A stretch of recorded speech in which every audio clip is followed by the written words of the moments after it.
தவநாள் 5. என்னைப் போல. சில நேரங்களில் நம்மை பார்ப்பவர்களெல்லாம் நீ இன்னாருடைய மகன் தானே என்று கேட்பது உண்டு. எப்படி அவர்கள் கேட்கிறார்கள் என்று ஆராய்ந்து பார்த்தால், நமது பெற்றோரின் முகங்கள், தாய் தந்தையின் முகம் நம்மைப் போலவே அவருக்கு இருக்கும். அது தவறு. அவர்களுக்கு இருப்பதைப் போலவே நமக்கும் இருக்கும். அவர்களைப் போலவே நாம் இருப்பதால் தான் இன்னாருடைய மகன் மகள் தானே என்று கேட்கின்றார்கள். இதே கருத்தை ஆண்டவராகிய கடவுள் இன்று லேவியர் புத்தகத்திலிருந்து நமக்கு வலியுறுத்தி சொல்கின்றார்.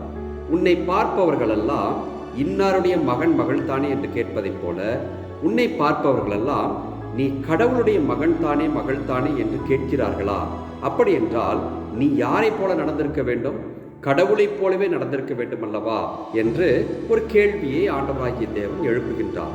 கடவுளைப் போலவே இருக்க வேண்டும் என்று கேட்டால் 2 காரியங்களை செய்ய சொல்லி கடவுள் சொல்கின்றார். ஒன்று, கடவுளுக்குரிய காரியம். அது என்ன? கடவுளை போற்றுதல், கடவுளை எப்பொழுதும் துதித்தல், கடவுளை நினைத்து பார்த்தல், அவர் கொடுத்த கட்டளைகளை நிறைவேற்றுதல், ஆலயத்திற்கு செல்லுதல் போன்றவைகளெல்லாம் இது கடவுளுக்குரிய காரியம். இரண்டாவது, கடவுளைப் போலவே இருக்க வேண்டும் என்று கேட்டால் இன்னொரு காரியமும் செய்ய வேண்டும். அதுதான், கடவுள் நம்மையெல்லாம் படைத்திருக்கிறார் அல்லவா, அதே போன்று நாமும் மற்றவர்களை படைப்பாக்கும் திறனோடு உருவாக்கி அவர்களை அன்பு செய்ய கற்றுக்கொள்ள வேண்டும். இந்த 2 காரியங்களை செய்யும் பொழுது கடவுளைப் போலவே நீங்களும் இருக்கிறீர்கள் என்று சொல்லி எல்லோரும் நீ கடவுளுடைய மகன், கடவுளுடைய மகள் என்று புரிந்து கொள்வார்கள். இந்த கருத்தை தான் லேவியர் புத்தகத்திலிருந்து 5ஆம் நாள் தியானமாக கடவுள் நமக்கு சொல்கின்றார்.